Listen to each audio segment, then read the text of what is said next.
Hello, welcome back to Listening Effectively Part 5. This will just be tying up the series, a few odds and ends. The first thing I want to say is active listening is hard. You know this if your workplace has changed computer systems. What fun that is. You go to an 8-hour workshop on everything that you need to know about the new computer system, and by the end of the day you are exhausted. You feel like you have brought in the harvest. You'll be surprised. So we've kind of concentrated on active listening if somebody important in your life needs you to do it for them, to help them, but there are all kinds of other times that you have to active listen too.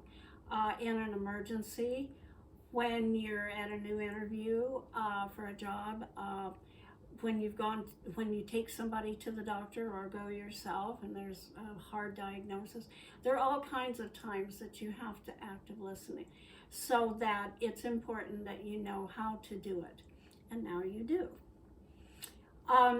But once people know that you're a good active listener, they can wear you out. You can become their personal therapist. And you need to set boundaries. This is a gift that you give someone. It's your choice. And so there will be people who will want you to listen to their long story, even though they have told everybody they know and even a therapist. And if you give any feedback at all, they'll say, my mother says that, or my friend disagrees, or my therapist. No, why am I listening? Why do I need to join the gang? So if at that point you can just say, I'm sure you can figure this out, and then change the subject. There are also people who are stuck in the past. Some event happened, and I know quite a few. Some event has happened that they think changed and ruined their lives, and that can be all they talk about. Well, you don't need to keep listening day after month after decade to this. Again, just say, well, I'm sure you're working on that, and change the subject. And if they can't, if that's all they can talk about, leave. Just terminate. And restrict the times that you see them, and put it in special places. There also are people who have drama around them all the time. They set it up. They manufacture their drama. You don't need to listen to that. We also are not talking about when you're listening to somebody angry. I think I'm going to do a whole workshop on dealing with anger, because it's a good one. You don't need to listen if it's about conspiracy or theories or something crazy. You don't need to listen to dysfunctional. Once again, just tie it off and avoid it. I like to think through before I start active listening to somebody. I think, well, am I the only person who's listening to this friend about this subject? And if I am, I can do that.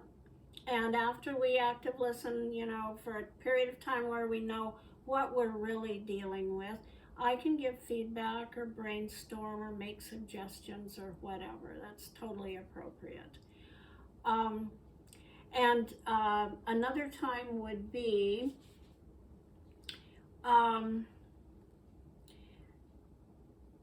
letting people ventilate their feelings. That's important. We used to talk about this quite a bit. Ventilate their feelings. If all they want to do is ventilate this thing that happened to them today, and they're just righteously indignant about it, that's okay. Let them, if it's fairly immediate, and there's a good deal to be said for letting people just rattle on and on until they're done. If you work in customer service, you know this. Probably most of the calls that you get or the encounters are going to be people who are angry about something, and let them just ventilate their anger. You don't want to try to deal with anything while they're angry. Let them go until they calm down. and they do. And then they are easier to deal with because they have calmed down and because they feel a little guilty about laying all this on you. And then you can deal with whatever. Then it's appropriate to deal with it. If it's gossip, I don't like gossip. And so if you're uncomfortable listening to whatever it is, you can say, I feel uncomfortable listening to this. Why don't you deal with the person involved? Listening effectively and active listening is a gift that you give someone. And please believe me that contrary to Coldplay and Chris Martin, you can't fix anyone. You can't. You can simply occasionally help them fix themselves. And feel free to recommend therapy. I do that often as I've given it to myself. One of the best gifts I've ever given myself. My third therapist, I was ready and he was the right therapist. And so that helped me immensely. And I'm very grateful to him. So recommend therapy. Good. Okay, on another subject. When we talked about parent-teacher conferences, I meant to say, when you go to one, advocate for your kid. Say things that are true. Think ahead. What can you say that's glowing about your kid? He helps me at home, or she's really good to her friends, or whatever you can truthfully say. But advocate for your kid because it helps the school staff see him or her in a better light.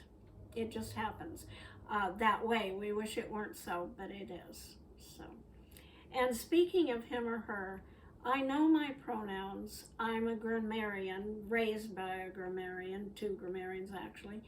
And I do know that third person singular should be him or her or it. But it's cumbersome to always say. And I used to just pick one gender and use it, but then the other gender gets a little bit huffy. And so I just take the easy way out and say them. And that's what young people today are often preferring anyway, so I'm safe. I have tried to provide copies of all the charts that I use, and I've done it by putting them on my YouTube channel in 5-second increments. So I'm hoping that you can copy from that. I couldn't find a way to make them easily copyable, I don't think, and I'm sorry.